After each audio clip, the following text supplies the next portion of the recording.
to Godless and Gaze. I am not our usual GM. It's Aki. If you don't recognize this voice, what are you doing here? And today, for the next little while, we're going to be doing a mini series called Brine in the Charnel House, set in a homebrew fantasy setting called Kadir Day. And joining me are my bitches. Say hi, bitches. Hi, bitches. Hello, bitches. I will not be saying hi. So, bitches, I watched Charlie's Angels. This is why I'm doing this to you. Why don't you guys introduce yourselves and like just yourselves, not what you're playing? So that way we can have this and let everybody know who you are, where we can find you. I'd rather do this in the beginning for this specific case, you know, just to make it a little bit easier. Mm-hmm. Should I popcorn it? Should I go? I'll popcorn it. Let's start with you, Aubrey, the player. So yeah, I'm Aubrey. You usually hear me running these games. You can find me everywhere on the internet at Aubrey Vicarian. And yeah, it's going to be nice to have a break from the GM seat. Hello. I'm the next person you see on your screen, Alyssa. My pronouns are they, them. You can find me online at A Disaster Queer. By online, I mean Blue Sky or itch.io. Buy my games. Hello, I'm Sparlock. I will be playing my usual tiny characters, of course. I use he, him pronouns. Hey everybody, I'm Mandii or the Mandii all over the internet. You can usually find me on Wednesdays playing D&D with Aki and Alyssa. So that's usually where you can find me. That's it. Pronouns they, any. Hello, I'm Dusty. I use they, them pronouns. I'm usually here at Goblins and Gays. You can also find me online at Dust E Hill, anywhere that matters. You can find me also writing games at From Dust to Dice, itch.io. Very queer, very gay. It's me, Farris. Hello. I use she, her pronouns, and you can find me at efarisgames.itch.io. And if you find me anywhere else, no, you did it. You awaken in darkness, embraced by the hard, cold earth. It surrounds you, swallowing you whole. You look at your hands and are unsure who they truly belong to. You, maybe? We'll see. Yeah, okay. Let's start with Cora. Cora, you are awake. That much you know. You have a bag on your person. It's a U-sized bag, I should specify. And you're pretty sure there's things in it. And lastly, your hands are sticky. Actually, based on your size, all of you is sticky. You are sticky, Cora. I don't enjoy that. Anything to look... Are there puddles? Is there anything to look at? Based on what you are, you see you have low light vision, so you don't really get to see color right now. You do have, I believe you have, 6 fingers? 6 fingers? Not in total. Hands. 6 fingers, both hands, yes. They look quite small, but like quite normal. So small is normal to you. You're covered in something, but in terms of your clothes, you have appropriately fancy clothing. At least you think it's fancy. You think it's rather nice, actually. Yeah, I think Cora looks down at their clothes, at the stickiness, and sort of instinctively, perhaps if it works, attempts to clean themselves off. What does it feel like for you to conjure magic?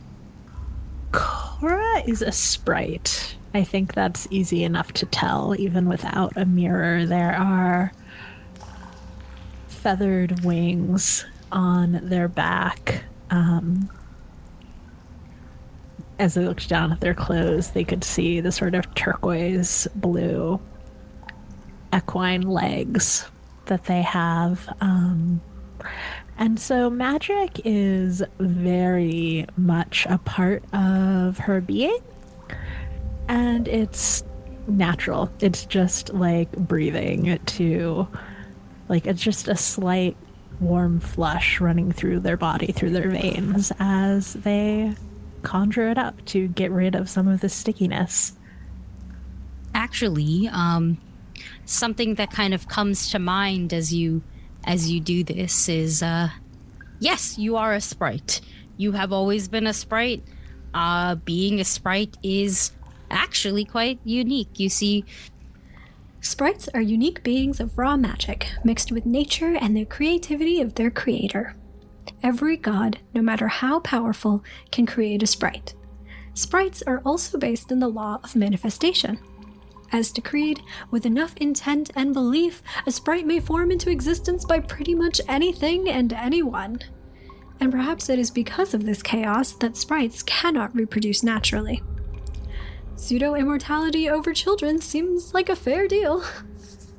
So the rawness of your magic is quite literally your entire fucking being.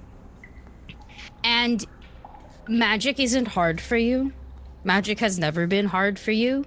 Getting this thing, slime stickiness, off of you is incredibly difficult and requires the equivalent of you spamming the spell on yourself. You can cast, prestidigitation. That is a cantrip that you know. And it takes a while. It is the equivalent of seeing a light in the distance flash on and off. Your light being somewhat blue in color, though being a sprite, you can kind of do whatever you want with those colors. That much you also understand. But as this light kind of keeps beaming, you realize that you also have wings. Yeah, I think that as we sort of get through cleaning parts of their body, of their clothes, she'll try testing them to see, like, can I fly? Did I fly and fall and that's why I'm covered in whatever it is that I'm covered in? Flap your wings. Your wings. Now, the fun part about being a sprite is that the manifestation of your wings doesn't necessarily mean that you can fly. Actually, a lot of sprites have to adapt to walking. We're talking Barbie Fairytopia, where Alita was the only one born without wings. You, however, can fly. Hell yeah. You have evanescent wings, the first level ancestry feat. So you have a fly speed of roughly 15 feet. And it's like the weak wings. And in this case, your weakness, you can say, is because of how sticky it still is. You've gotten most of this stuff out, but it's sort of like when you wash your hands after touching maybe oil. It's like it still feels like it's there. It's kind of just like you need time at this point to get this grossness off. But your wings feel quite stiff. And so you might need to stretch them out some more. You can fly, though, and the higher you go, the more you realize that this is a big fucking cave. Great. I don't know how I got here or why, but looking at my clothes, it seems like maybe not the type of place that I would like to frequent. Maybe, perhaps. Do you look at your bag at all? Yeah, I think that having cleaned off my hands as well as I can, I will open up the bag and take a look inside, see if there's anything that will strike some sort of understanding. You take a look at your things, and you will find that you have extra clothing. You're currently wearing explorer's clothing, but you have an extra set of even fancier ones. You realize that you have very good taste. You have a staff, which the staff was kind of on the floor, and you're recognizing it as a staff and not like a stick or just a thing that was there. You have 2 mysterious potions, a lovely, lovely, beautiful shawl, and a lot of fucking cash. About 102 gold pieces, and then 2 not you-sized gold necklaces. Sorry, the shawl in particular is, it's got this beautiful gradient thing going on.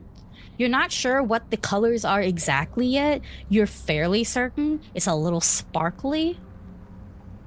And that much you can kind of tell with this level of light and this level of your eyes adjusting and shit. Yeah, I think I don't want to get it dirty. And so I will pack the shawl back away, sort of nestle it around the potions, and pick up the staff and pick up the bag and start making my way through this cave trying to find an exit. Do you choose to fly or walk? I will fly. My wings need a stretch, and I don't want dirt on my feet. Mm-hmm. Or hose, I guess, as it were. It's a good choice, too, as you are able to kind of notice that the surface area seems to be, for a lack of better terms, swimming in this stuff. It's probably a swim for you. You are the size of a human thumb, roughly. Maybe a little bit bigger than that because of the horsey parts. But that's still like, what? That's a tiny figurine. That's a Funko Pop. You're a Funko Pop. It's swimming in this stuff, in this gross stuff. And we'll just move on from you, actually. We will cut.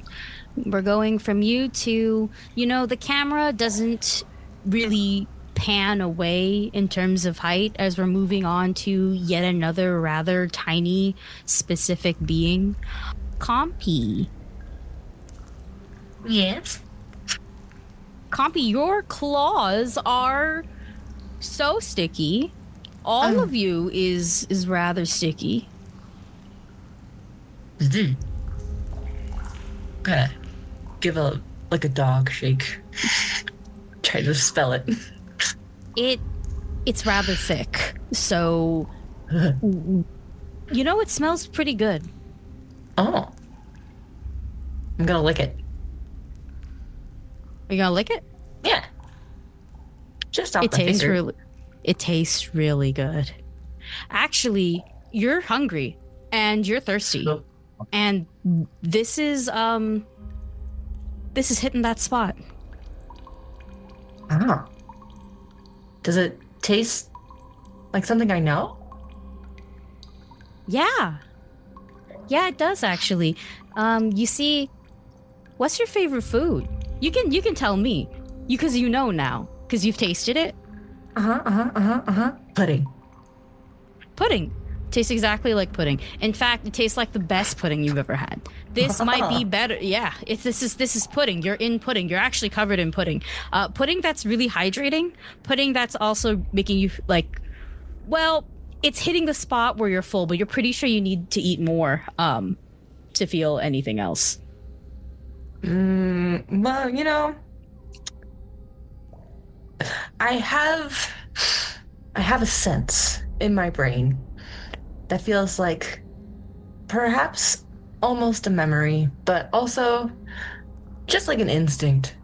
That I feel like I come from a family that knows how to keep themselves clean. So I'm just gonna start licking it off. Very cat-like. Yep. Are you not going to stop until you've licked all of it off? I mean, who wants to be sticky? Yeah, that's true. Please, we Who have does want to be standards sticky? too. And it is so tasty.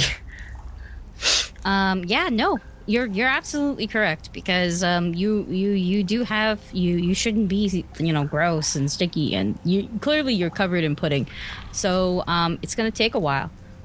In fact, I think you'd be able to tell that you are a dragonette. You actually should have dark vision entirely, so you're having you can see exactly what you look like. So why don't you tell me what you look like as you are licking this pudding off, this cave pudding? Yes, I think I get a pretty good view of oneself as I am quite flexible and long. I'm long and thin and tenderly like a ribbon, like a snake with arms, like Dreepy from Pokemon, but prettier. It's like a right-sized head, but just like a hair too large. And I have these wings that are almost they have like a translucent quality to them that I suspect in the light would look very pretty as the light shines through them. I suspect the light would look quite pretty shining through most of me. There's a teal. The belly scales seem teal, like a very pale, almost sea glass teal, and then the outer scales they're looking to be much darker teal, almost getting into not turquoise, but just a very dark teal. And I have these little fins, or maybe they're horns, it's hard to tell, that come up off of my head.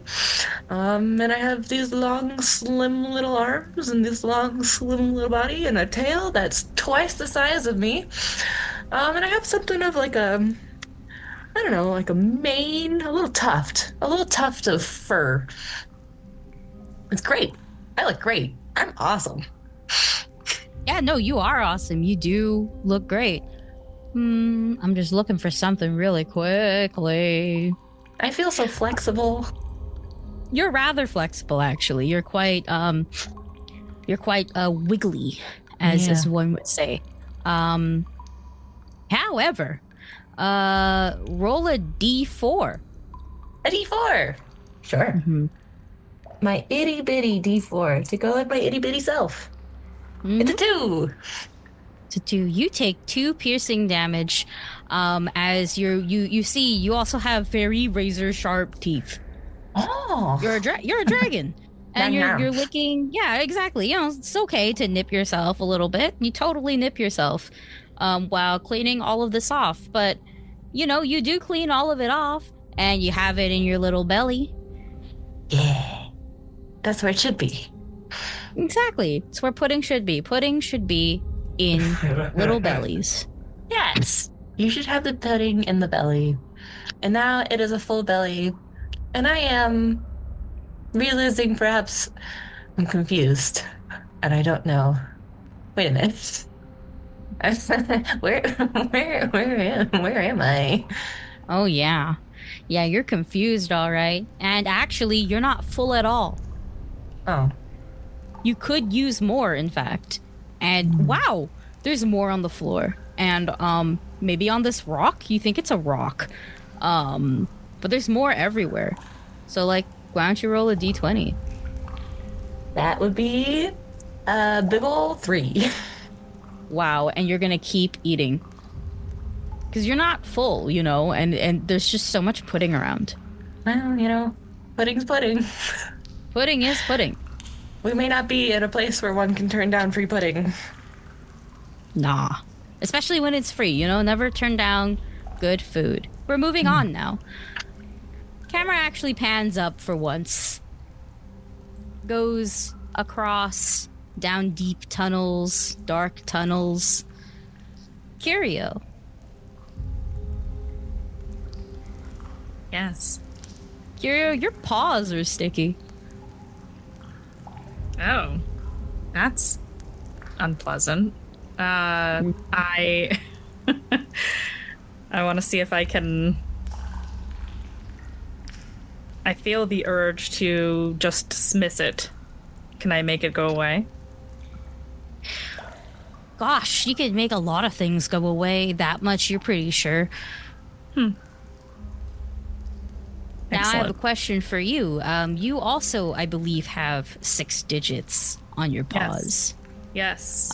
Is it one or is it both paws? Both paws. Both paws. 6 digits. Yep. Covered in this slime. The sticky slime.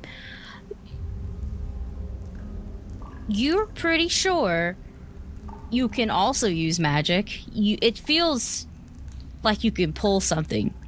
Would you like to pull it? Yeah, I think I would. You cast ignition. You have the ignition cantrip.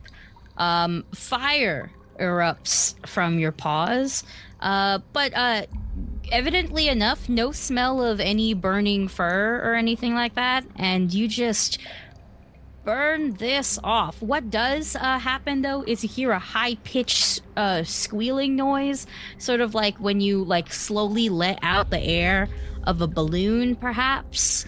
And that is the noise of the slime kind of bubbling off of you. Not the most pleasant thing to your ears, but that is how you realize your ears can move down. Yeah, they're definitely flattened against my head in reaction to this high-pitched sound. I don't like that. Your fire does provide light, though, and you are also a low light vision person. So the light now shows your fur colors, your clothes, the rest of you. I kind of look around, less concerned about myself in the moment. Do I see anything nearby? Lots of rocks. At least you think they're rocks. But otherwise, this devoid space of total fucking darkness.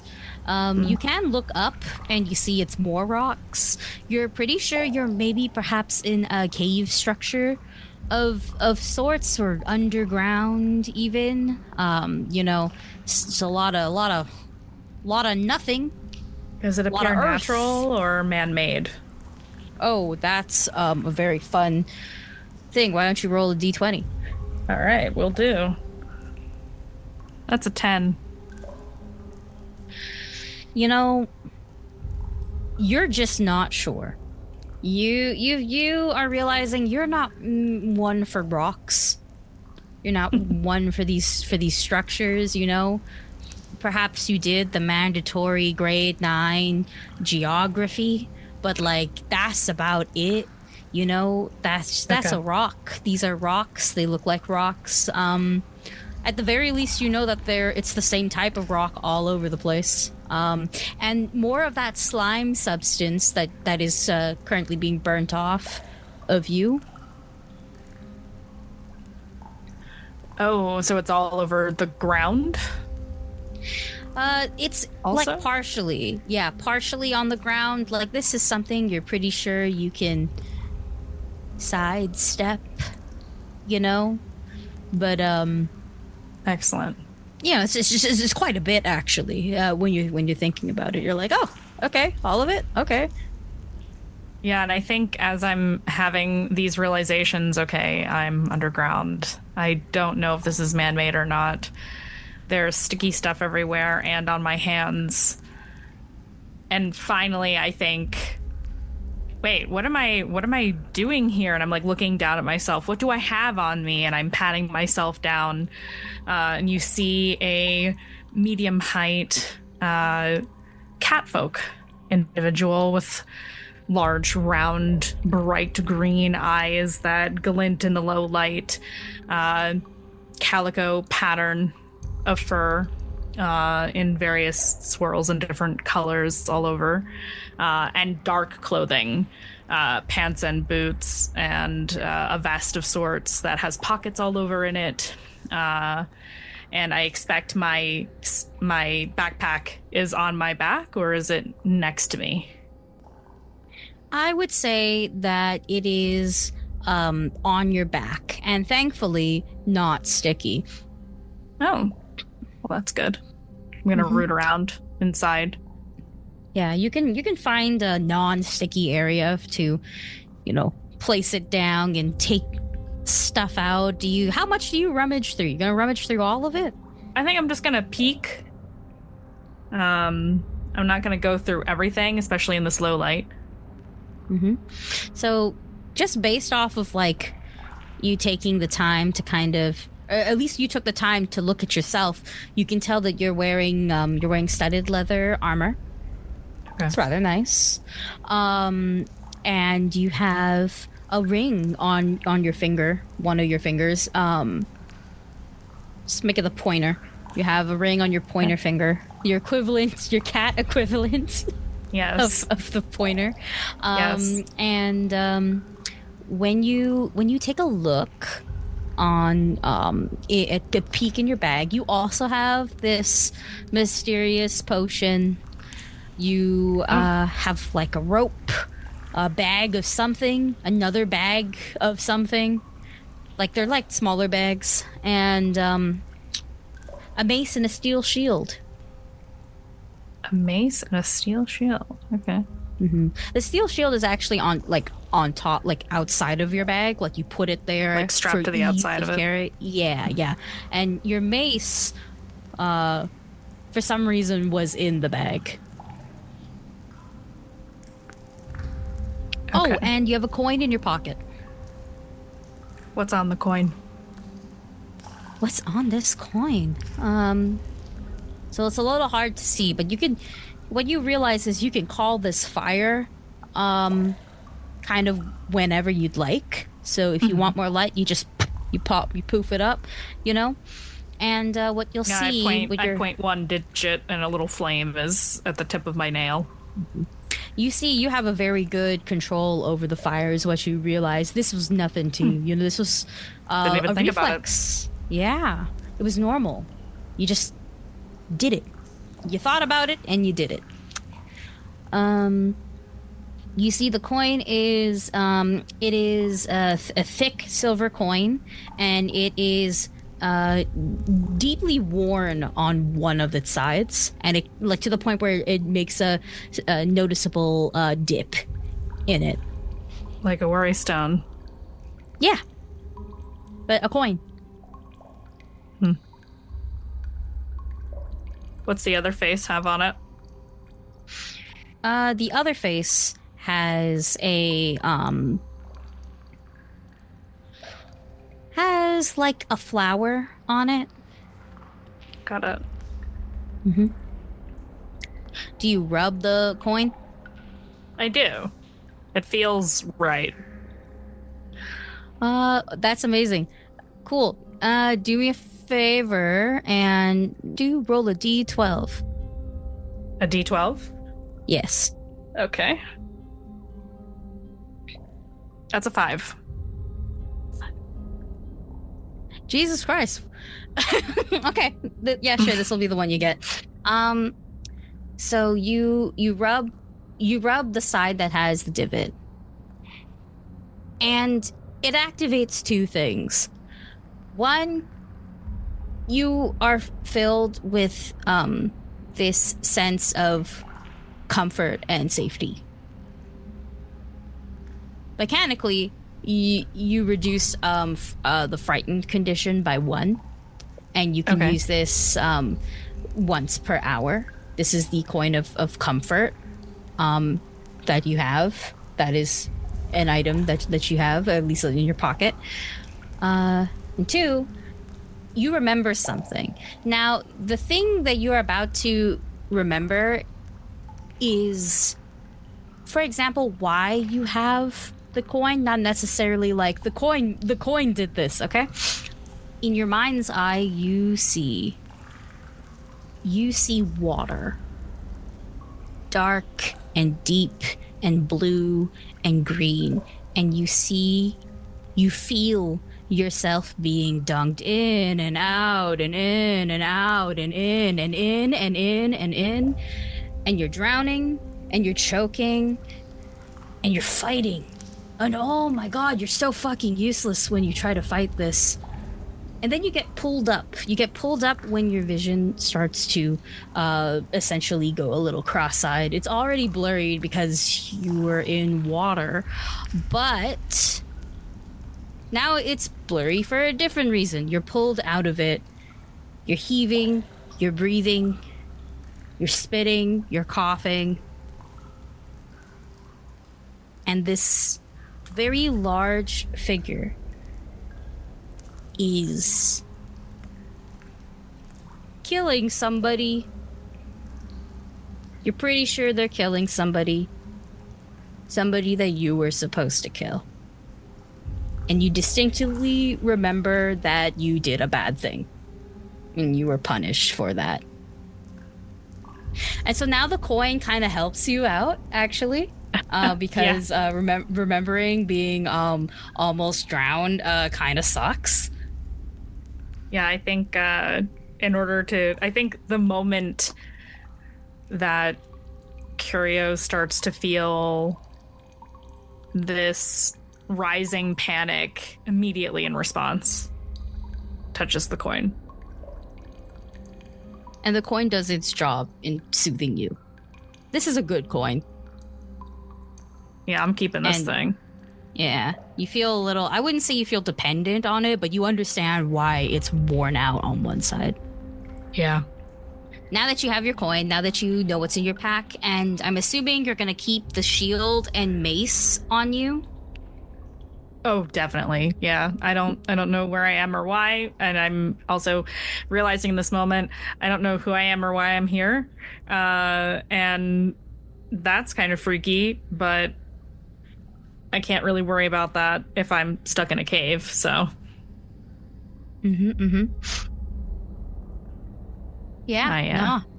Yeah, I'm gonna slowly, I guess, start to move or try to see if I can catch any whiff of fresh air or water or anything like that. You continue down, we're going to say a direction, just because it's just a big vast of nothing, you know? Mm-hmm. And we're going to move. Let's go to... Joe, your hands are sticky. I think it's... They look at their hands, and it's more of like an inconvenience than like disgust. Like could they actually see their hands? Could Joe see their hands? That's an excellent question. You are also a low light visioned individual, so Cool. yeah, kind of. Color is really difficult. I think they try to like look around and like could quickly realize that they're somewhere dark, somewhere with very little light, probably surrounded by earth, so a cave of some sort. And I don't know, do they have anything on their person, or You have a bag. You have a like a messenger bag kind of around you. okay, they're going to like notice that, but like clearly they're not going to touch it with the sticky hands. They're going to like kneel down and kind of like rub their hands on the ground in the dirt, and then rub their hands together so it's actually easier to get all the sticky stuff off because it's now like gritty. And when they spend time doing this, not in like in a rush or anything, but just like make sure their hands are not as sticky as they were. They don't quite care for what it was. And I guess we'll see if they have any source of light or anything in this bag or something, try to figure out where they are or why they're here or anything, because I assume Joe don't know shit. Joe, you do not know shit. You are correct in that. You don't know shit. You are you taking your time to go through this bag of yours that's on you? Yeah, I mean, if it's on me, I will take it off. Like first, I'm searching for like any sort of like thing that could produce light, and then if I could find something like that, we'll take inventory of what's there methodically. Okay. Based off of that, I'm about to dump shit on you. Good. And this is going to be funny. So first of all, as you're digging through your bag, you begin to understand that this bag is seemingly bottomless. It's just, this is so much more depth than a chill messenger bag should be. So you have a smuggler sack, type 2. This bitch, wow. Yeah, type 2. This bitch deep is what you're realizing. And I think you're able to kind of discern that much. You pull out some leather armor, which you can choose to put on if you wish, as you're kind of like wearing the equivalent of normal people clothing, you know? Okay. Like you're just wearing a fit, and very chill, very casual, that you can kind of tell, very unassuming. And then you have your standard basic leather armor. You find one gun. You find a second gun. You do find that you have quite a bit of ammunition, which if you took the time to look at the types of ammunition, you could do that. You have a bag of roughly 20 gold pieces. You're pretty sure these are gold. You're pretty sure you know what these gold pieces look like. And lastly, you pull out a whole fucking arm. Sorry, to clarification, please. How many different kinds of ammunition do I have actually? Yeah, sure. Let's go to ammunition first. So because you're taking the time, I'm hearing that you're taking the time. Yes. You see, no, I'm being very methodical. They're actually organizing it. It's like an autistic child and all of their shit. Yeah, of course. So you have about 20 rounds of regular ammunition. You have about 10 rounds of the trustworthy rounds. You have only one of the spell strike ammunition, type 3. You find casings of what potentially you had more, and then the casings maybe fell into your pocket or they fell into the bag. So you're aware that you had more and you have used them. You're just down to one of these big boys left. And you have 3 beacon shots. Okay. Okay. Great. Do you take the time to check out the guns at all? I will put the ammo away. It's like, does this like leather gear or anything have like a bandolier or anything? Yes. Yeah. Okay, I would beautiful. say you have a bandolier to put your things. I would say that they were in the bandolier and just a little bit jostled. Like the bandolier was in your bag, so you just gotta, and you're taking all the stuff out of your bag, so you're just able to find, like, oh, it's the equivalent of like when you have receipts and then you shove them in your bag and you're like, this is from 2 years ago. Yes. So Great, it's like that. lovely. You're kind of cleaning out your bag a little bit properly. Now you do have 2 guns and they look very different. Yeah, I think we're going through, just before they go further, I just want to check, could they tell if they're like in any danger, or do they just like know that they're just dumped here, I guess? So what you've noticed, and I'm gonna give this one to you for free, is that you can multitask and be on high alert at the same time. You are constantly aware of your surroundings. In fact, I would say that you saw around in the corner, you could tell that there was some form of light being turned on and off and on and off, like a spam.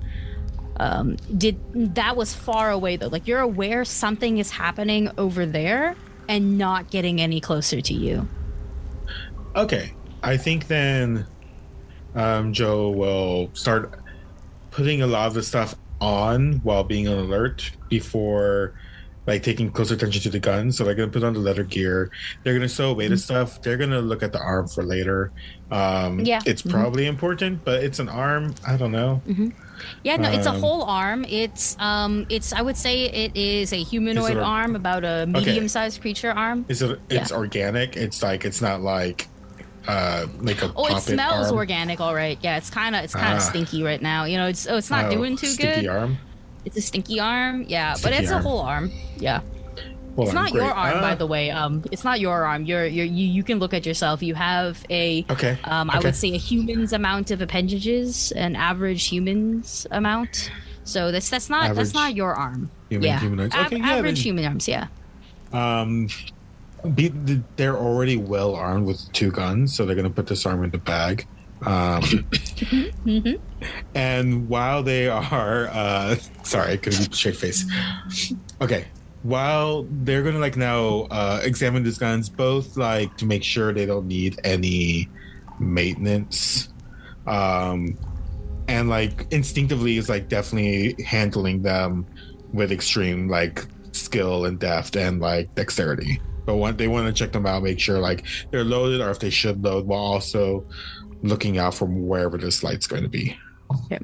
I will say that both your guns are loaded. And from what you can tell, one gun is a pepper box with many false barrels. You can tell.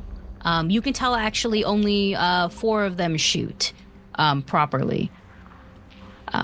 Okay. And for you, Dusty, this is the liar's gun. Okay. And I loaded you up, don't worry. And the other gun is a dagger pistol. And it does indeed have the equivalent of an Assassin's Creed dagger in it. It looks, it was purposely made to look more inconspicuous. I see. Okay. Great. I can only imagine like the dagger pistol kind of like goes on like a sturdy glove. So they are going to slip that one on and like make sure the liar's gun or this pepper box gun is loaded, and we'll gather everything up.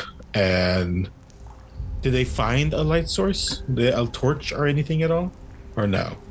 No, Okay. no light source for you, sadly. But you are aware of something. A light was being spammed of sorts in a direction. It wasn't going anywhere near you. It's stopped now. But you can also just wander. Yeah, I think they have no means of like looking at themselves. They're going to start kind of like cautiously moving around, trying to make as like little sound as possible. That sounds amazing. And we'll just move on from you as you also venture into darkness. Let's go to Shrike. Yes. Shrike, same logic. Hands sticky. This ain't fun. Yeah. How much do I see when I wake up?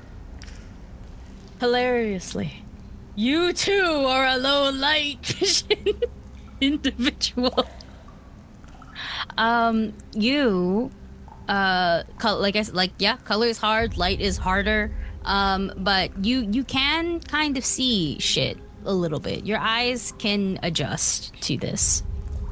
Yeah, that's blink several times, just trying to get my eyes to adjust to the darkness and figure out what's going on. I immediately try and search like my brain and what was the last thing I remember? Probably nothing. You can roll a d20. That is a 15. Oh, okay? This is hilarious. Roll a d12. 7. Don't remember much. In fact, you kind of find your brain is not you're aware that your brain is not going to what do I remember last doing.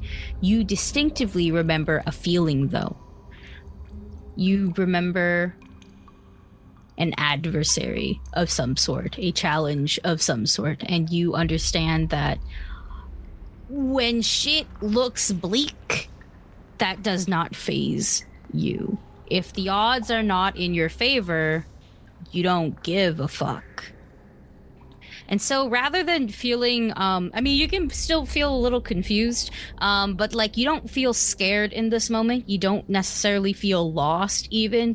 You feel, I would reckon, pissed off. Like this is annoying. What a situation to be in. You don't know where you are, who you are. Like, what a cliche. Amnesia is a cliche. Yeah. And it's kind of pissing you off a little bit. But at the very least, you kind of understand your personality. Maybe. A part of it. I am going to take stock of me, what I have, where am I, as I kind of sit up and look around, try to orient myself in the space. If I have a bag, I'm going to pull it off and figure out what I am carrying with me. How much time would you say you're dedicating to doing this? 5-6 minutes. 5-6 minutes. Ooh, I like that. So you do have a bag, like everybody else. You have like a backpack of some sorts, and you can kind of check yourself. You are wearing chainmail armor. It feels like chainmail. You know what chainmail feels like. So it also doesn't.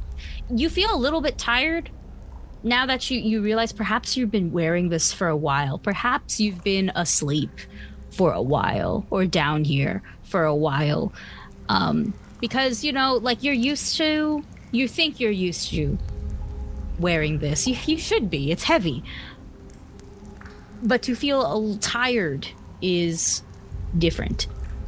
No, you said you're dedicating 5-6 minutes to taking things out of your bag, so I think you can get through all of it. You have with you have a bag of gold. If you choose to open it, you can count roughly 15 pieces of it, and you're also quite aware of what gold feels like. The shape of a gold piece is different from the shape of a silver or copper, and the feeling, the texture, the vibe. You have a warhammer, like a one-armed kind of one, like in terms of size. You have a book. It looks well used. You cannot read it right now. It's simply too dark. You have a symbol of some sorts. When you hold it and you touch around it, you can't determine what it is, but it is perhaps like it fits the size of your palm, so you can put your whole palm kind of around it. You have a metal medallion type of thing. You can feel that it's on some type of ribbon or fabric or something like that. You also cannot tell what it is. You cannot make out the details. And lastly, you got a big fucking scythe. Big fucking scythe. Yeah, you're like, oh, that's my big fucking scythe. That's the thing you remember. Oh, that's mine. Yes, BFS, if you will. Yes, if you will. Do I notice anything as I'm doing this about how I'm dressed? You said chainmail. Anything about my appearance that I feel like I should be aware of? Well, clearly you weren't here for leisure. Is what I would say. You are dressed like you were here to do something. You were dressed like you were here to do something and perhaps mean it it seems very methodical. I will say, though, any form of rations that you have is gone. It was clearly there. You clearly came prepared that much, because it would not make sense for you to go on a journey and not prepare some form of nourishment. But here it is gone. Really, as I slowly take stock of everything, repack it quickly in my bag, throw that over my shoulder, and slowly stand up. I imagine I'm very sticky. Yes, you're sticky. Your hands hella sticky, which I think you rubbed off, but like your legs are sticky, shoes, like you were kind of in it per se. Your bag thankfully is not, but like the rest of you kind of is. It's like, this is probably worse. You're wearing metal armor. Gonna have to really clean that. Mm-hmm. Yeah. It smells good, though. That's good to know. Say, are you hungry? Or thirsty? Don't think I am. I think I'm a little bit more focused on what's going on. Where am I? Finding somewhere with a better source of light to take stock of everything that's going on a little bit better. Finding out if there's anybody else here. To really pay attention to what my body needs. I feel like I'm used to pushing myself quite a bit and going long periods without eating or drinking. Well, I will just say what your body needs is a little bev, a little snack. But you are used to pushing yourself, so you can push yourself. You can keep walking. You can keep going. But you are kind of thinking, oh gosh, you really are thinking about it. Since this cave is covered seemingly in this slime, and this slime is still kind of technically on you, it's a nice, overwhelming smell. Yeah. And we'll move on. Yeah. Let's go. Camera's gonna pan up. Camera's gonna keep panning up. It pans so far up that we reach our next guy. TicTac. On the contrary, your hands are not that sticky. It's your head and your shoulders. Sticky. That's the worst feeling. I'm glad. I'm gonna go with that picture and just be glad I don't have much hair? No, you're bald, my guy. I don't have hair. You don't have hair. Did I ever have hair? Oh, did you ever have hair? Now it's on my hands. Now it's on your hands. This is crazy. What a time. As you reminisce about did you ever have hair, and realizing it's on your hands, you do have a bag. A U-sized bag, which is fairly large, so you're quite aware of your size. Relatively normal to you, but like normal in the sense that when you're really tall, you can kind of feel when things aren't made for tall people. And in this case, this cave was made for tall people. That is good to know. Yeah, so I rub my hands on my pants, I'm guessing, like as I look down and see what I'm wearing, or not see, as the case may be. You two are a low light visioned individual. The rest, most of you are literally, it's just one of you. Only one of you has dark vision. The rest of you all had low light, and I thought that was funny. The clothes that you're wearing, you like see it, and in your head you're like, leather armor, like bing, immediately you know what you're wearing. Why was I wearing armor in this cave? I don't see any creatures of any sort. I'll take a look at my bag, or what I assume to be my bag. I don't recall. Would you say you're taking the time to look through it? Or are you doing this quickly? Doing this? How are you doing this? I'm not taking a huge amount of time. I'm wearing armor, so there must be some sort of danger around. But I also need to take stock of what's going on around me and what my resources are. Okay. So you can clearly tell that you are some form of adventurer. So you have the adventurer's pack. Like, you have all of that with you also. You're actively carrying all of that. Along with that, you have this thick leather-bound book. And instinctively, you know that this is important to you. You like you see it and you put it back immediately because it's like, I don't want to get slime on this. And then you realize that is what you did. Like, you didn't get slime on it, but like, that's how you felt.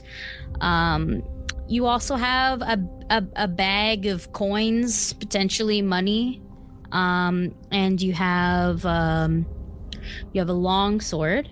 You have several arrows, and you do have a long bow, but your long bow is broken. Perhaps you fell on it. Do I feel like it's something I could repair? Yes, you do. In fact, so being Jotunborn, you have these white streaks of like thread in your skin, and they also produce a dim light. They are called Ilvar weaving, and so kind of as you take a look at your bow, your skin begins to glow in this very specific pattern, and the thread kind of pulls from your skin around the bow, mending it. You have the feat Caretaker's Restoration. So you can repair shit, like shields and shit. Good and in this to case, know. you can repair your bow, and I will say that it is fixed. Yeah, just for now, probably more complicated in rules. Yeah, I would say that it's like the way that, because there's light like emitting from you, you emit specifically here it is, a 10-foot emanation of dim light, which you can also you can turn it off, turn it on, and supposedly adjust the color to whatever you'd like. But with that light, you can kind of tell that you've clearly done this before to this specific bow, because there's multiple threads wrapped around it that look like they've been there over time. Like this a bow that you just don't want to throw out type of situation. It's like that Japanese, I think it's Japanese art of doing pottery in gold. Yeah, kintsu-kori or something like that. Excellent. Kintsu-kiki? Yeah. So I very carefully strapped the bow on my back. Not quite as careful as I was with the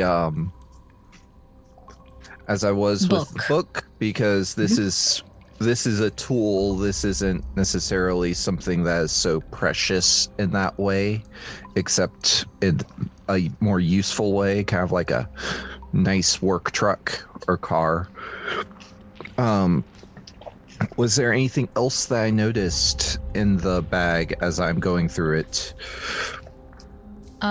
You have several different forms of arrows, which you would have to take the time to look at them to know what they are individually. But you can tell that you have 20 regular arrows and then just a bunch of different arrows as well.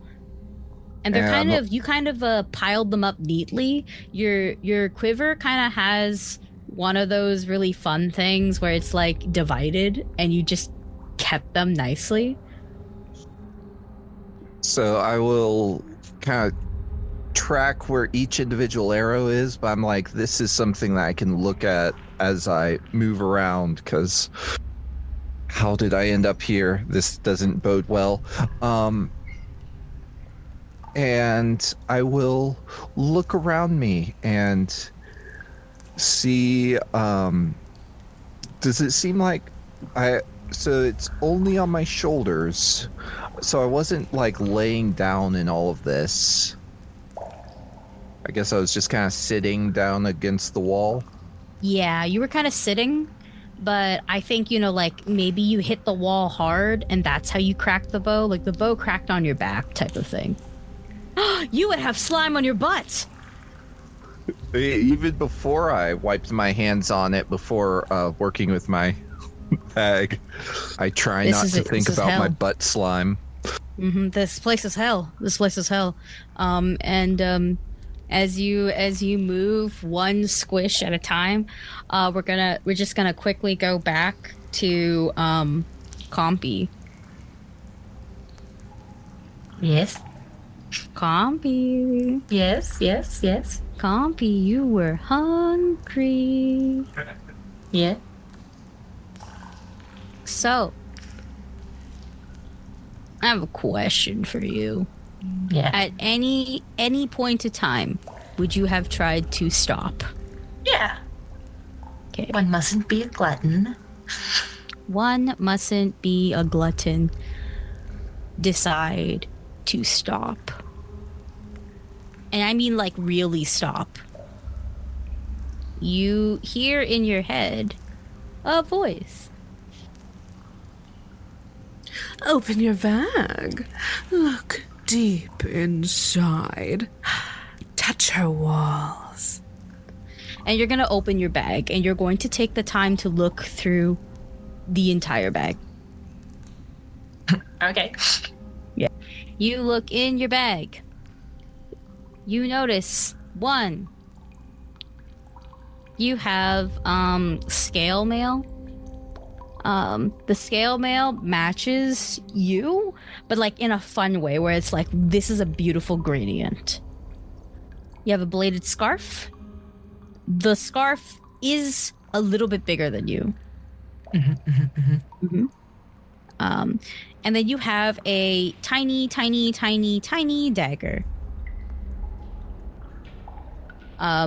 The equivalent of in Puss in Boots, The Last Wish, the Caquito blade, tiny fucking blade. It's when you hold it, the blade is barely bigger. Tiny fucking blade. You also have an adventurer's pack, like you were prepared to go somewhere. You have 4 books that you can't make out the titles of, but you see the books and you feel so comforted that you have them. You also have this doodad that's bigger than you. It looks like, I mean, it requires both of your hands to use, and like you gotta hold it like this, like with your whole chest. Okay. And it's really cool. It opens up, and when it opens up, you see that there's a really pretty stone inside. Actually, you have so many pretty stones with you. They're all different colors. They do you can tell that they do different things. You look at them and you're like, oh yeah, this is my shit. These are my stones, and that's my other stone that I put in this thing. And it opens up like a compact, by the way. And you're like, oh, and these are my things, and those are my things. And then you also notice that your sleeves, which you have sleeves, by the way, like regular sleeves, can put shit in them. Yes. Yeah, you have the sleeves of storage, the lesser sleeves of storage, which you could put everything into your sleeves, and it doesn't make you look bulky. It doesn't feel heavy. It's kind of cool. You're kind of cool. Of course. Naturally. Yeah. Naturally. Yeah. You're kind of really living this here. Oh, and you have a small bag. You have 2 small bags. One of them has coins, because you know what coins are, and the other one has hair. Oh. Any particular type of hair? Oh, you don't know. Okay. But you just know that it's like really fancy and you don't want to get your sticky spit slime fingers on them because Is it's it like this like is a wig? important. No, not wig, just hair. Like you went up to somebody who just went. Okay, just checking. Yeah, it's just hair, but like very fancy hair, very nice hair, and you know that it's for something. You know that you can use it for something, and you just can't put your finger to your memory, to your brain, to your mouth on it. You're just like, oh, I know what it does, but I don't want to assume or presume, you know? That's very important. And like, you know, you probably don't even, you're taking so much time out of your day to like do all of this. You just ate, you could eat again. But this is where the whole party convenes. Y'all were walking. Some of you have light. Some of you do not have light. But you do, in fact, see a tiny dragon on the floor, covered in slime, taking out things from their bag and sleeves, and then covering them with slime. All that licking and for what? Yeah, all that licking and for what? I mean, but like also you could eat. No. One must share good desserts. One must share good desserts. And Compy, there are people that you can share this with. Friends or enemies, or perhaps beneficial rivals. With a pleasure to meet you all here in this place. Have you partaken of the pudding? The what? Pudding? It has the same substance and flavor profile as a delicious pudding. And the texture and mouthfeel also quite similar. I sniff the slime. I blink one eye and then the other eye. What's your favorite food? You instantly remember your favorite food. TicTac. It's it smells like the bison meat, like the juices from it. And you know what? This thing's like, you still have some slime on you and you're like feeling the texture and oh my god, it's the texture of meat. It's like it smells and it feels more like cooked meat than pudding. Oh, most curious. Do the rest of you see it in the same way? Is it meat or is it pudding? It's pudding. But is it meat or is it pudding? Lick it. I'm good, thank you. Lick it. Does anyone know where we are? A cave, clearly. I want to be clear. Joe is still like a bit away. They are kind of watching this go down from like, I don't know, 10, 15 feet away. Not necessarily hiding, but clearly like staying back to see what's happening. Yeah, Curio's not getting too close either. What, do I look threatening to you? I'm sorry, what about you, Cora? What are you doing? Yeah, I think Cora has approached. They did clear off all of the meat/pudding from their body and is just sort of leaned back. Not leaned back because they have wings. Is just sort of standing back a little, watching. So, the three of you watching, you're clearly listening as well. And when it's pointed out, you do notice the smell. The three of you also like rubbed it off, so it's not on you. It's not that strong. But like if you like sniff the walls or just take a big deep breath, you also smell your favorite food except for Joe.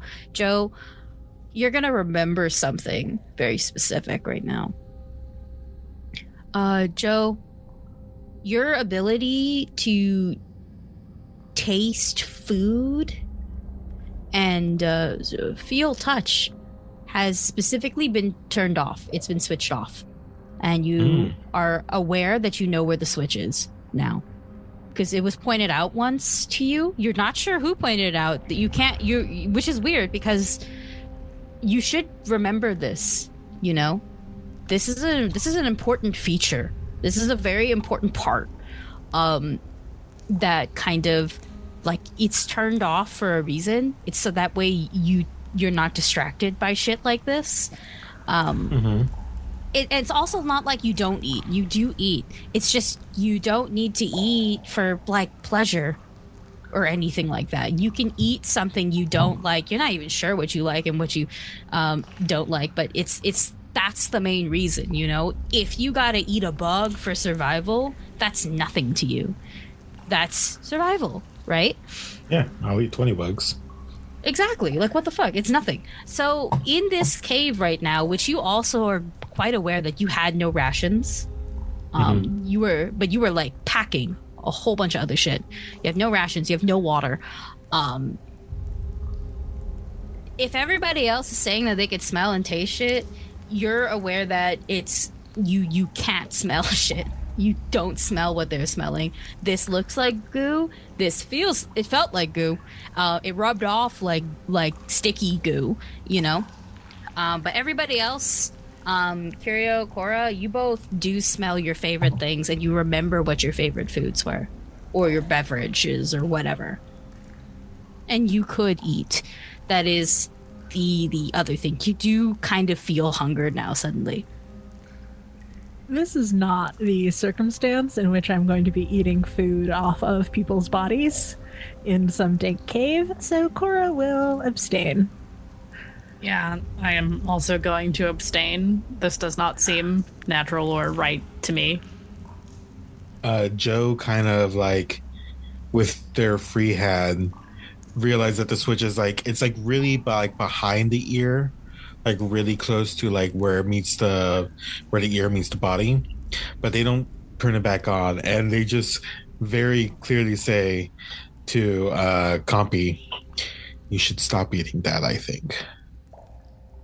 I already did. Well, stop. Yeah, something doesn't seem right here. Oh. Whatever made you think that might be the It's situation almost like here? it wants to be eaten. Yes, that is an interesting proposition.